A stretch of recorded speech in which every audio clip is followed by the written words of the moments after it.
1 week ago, we were all trying to understand what had happened in our city and its sweeping devastation, the UPS plane crash. Hello, everyone, and thanks for joining us tonight. I'm Doug Proffitt. Tonight, 1 week later, the city comes together in one big way.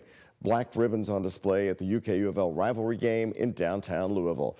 The highlights of the game for you in a moment, but that's where we also find WHAS11 night teams Jose Alonso and photojournalist Aspen Hester live in front of the KFC Yum Center, where the game ended just 30 minutes ago. And Jose, you found so many UK U of L fans touched by the disaster at the airport. Exactly, Doug. So many of them out here for a good night, but also with those heavy hearts still in mind. And we did see the coaches for U of L and UK sporting those black ribbons on the court. And we spoke with those sports fans who said they were happy to see this action. And the feedback we got was that they were happy to see this sign of unity, even though they were still out here booing each other. The Battle of the Bluegrass rivalry dates back more than a century ago. The taunting is all a tease because many families are using this game as a moment to be together. This is the first time we've been able to experience a UK U of L basketball game together, so I'm excited about that. But even though she's my mom, still hate the color blue. We've already made our bet, so. I mean, it's great. I'm a UK too, like my dad. This is my father-in-law. So it's fun. It's a lot of fun. I'm going to help keep the peace. Go, Carl! It was getting rowdy until the doors opened.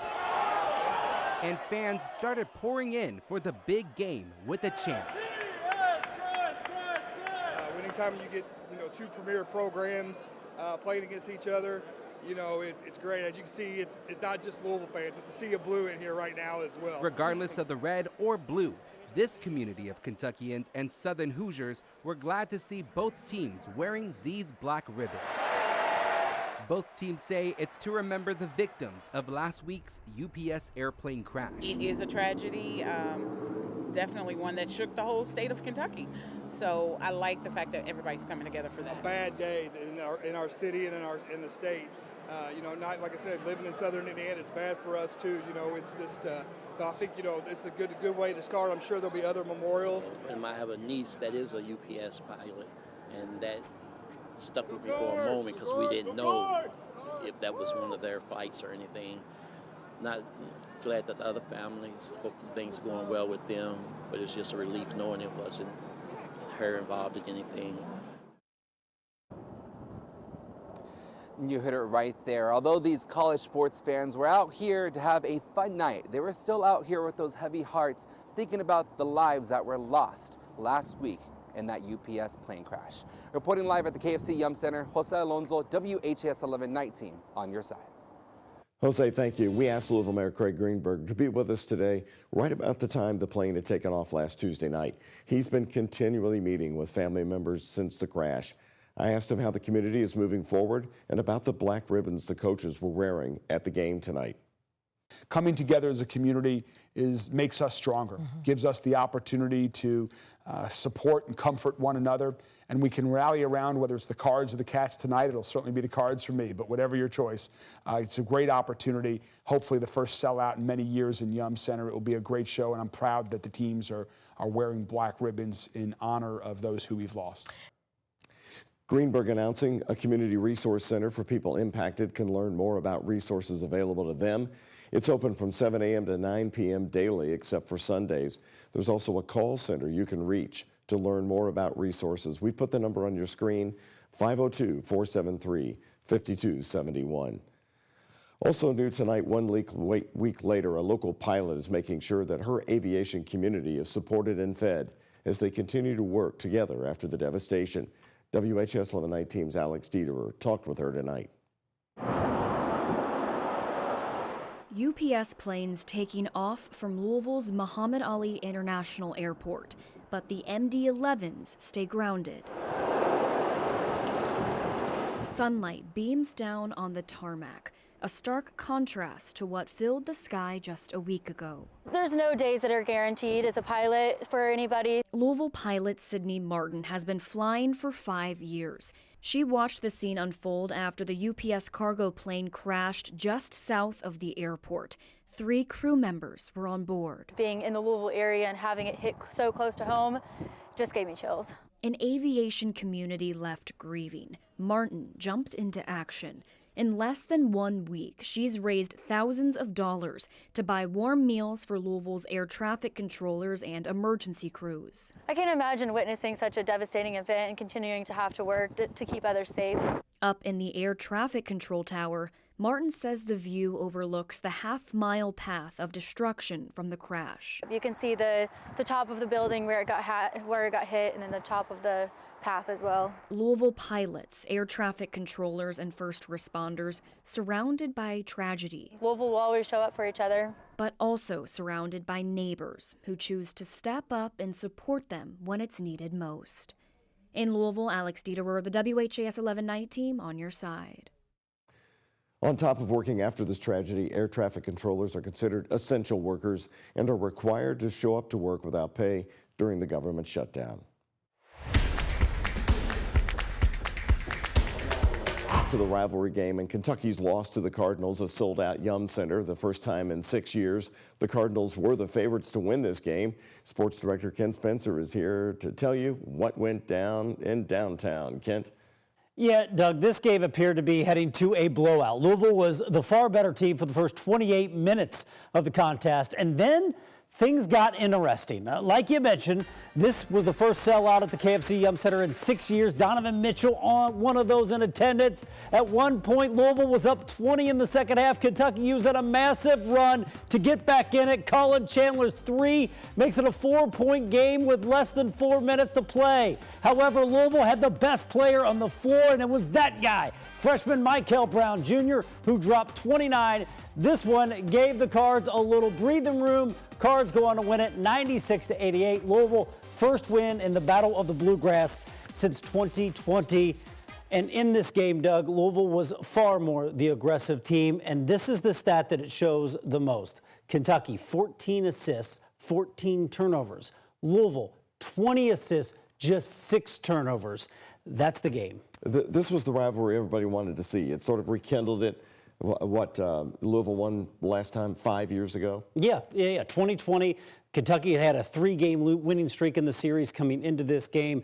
But, you know, Kentucky was ranked 9th in the country. Louisville was ranked 12th. This was a very good game for both teams. Remember, it is still early November. A lot of basketball to be played. I agree. You're right. It was a very good game. Thank you very much, Kent.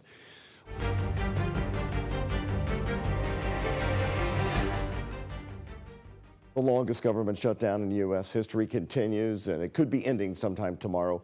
Congress is back in session to vote on that temporary funding bill that's been passed by the Senate. Will we know something by this newscast tomorrow night? This bill would fund the government through January 30th and provide funding for government agencies for the remainder of the fiscal year, even funding SNAP fully until next September. Republicans are certain that the bill will pass without issue, but some Democrats are not giving up on affordable health care. In an interview with ABC News, Indiana Representative Aaron Houchin was certain of tomorrow's success. We anticipate that it will pass tomorrow night. We may even pick up a couple of Democrats in support.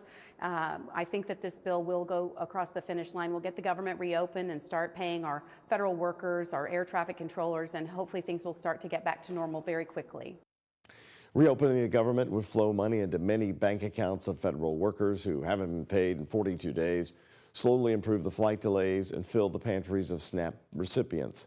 And if it does make it through the final hurdle, things will still take time to get back up and running. Just as the government shutdown may be coming to an end, today the U.S. Supreme Court extended an order blocking full SNAP payments. The order will expire just before midnight Thursday.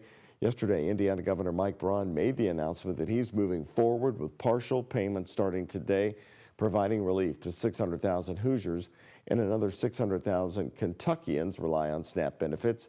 Kentucky Governor Andy Beshear announced last week that the state directed $5 million from the State Budget Reserve Trust Fund to help Kentucky food banks. Brand new right now for you at 11, a Louisville restaurant is giving out meals to local families every single Tuesday. It is for people struggling after the SNAP benefits went away or just struggling to make ends meet. Four Peg Smokehouse and Bar on Goss Avenue will be open from 11 a.m. to 11 p.m. again next Tuesday. Night team photojournalist Levi Hammer was there tonight. Thank you. Have a good day, guys. When we saw the SNAP benefits were being cut or not given out for November, we really started thinking about our community, and we knew a lot of people were going to be hurting and struggling. There we go. You want some apples? I'll take one. Thank you. It's packed, but I'm just happy to see that people are still out here helping. I appreciate you so much. Of course, enjoy. We tried to come up with a plan of something that we could do. We came up with an idea to do a campaign called Pay It Forward, F-O-U-R, and we're using the donations and the money from that to give out meals to people that are in need.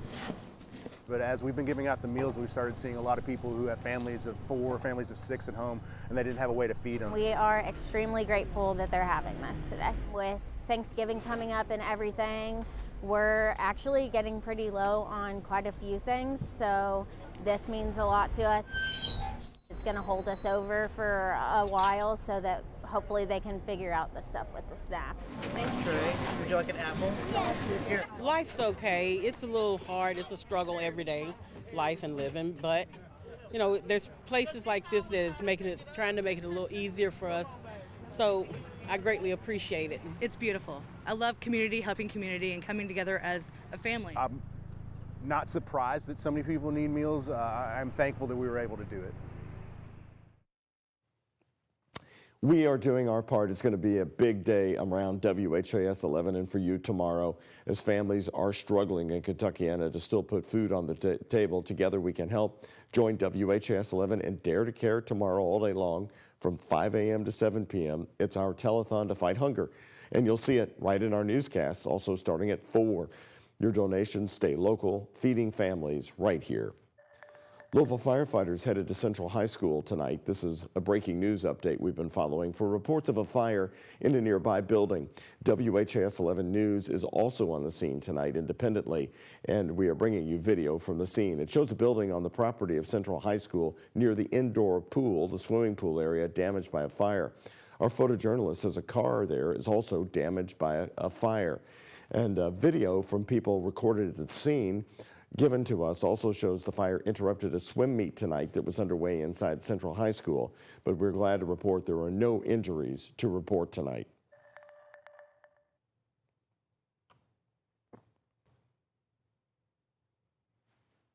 On the night team, Veterans Day, and as we reach the last few minutes of today, we're taking a moment to honor those who fought for our freedom in so many ways. Plus, you've been sending us amazing images tonight. Take a look. The northern lights are here in our southern sky of Kentuckiana. Mallory has more to show you on the night team.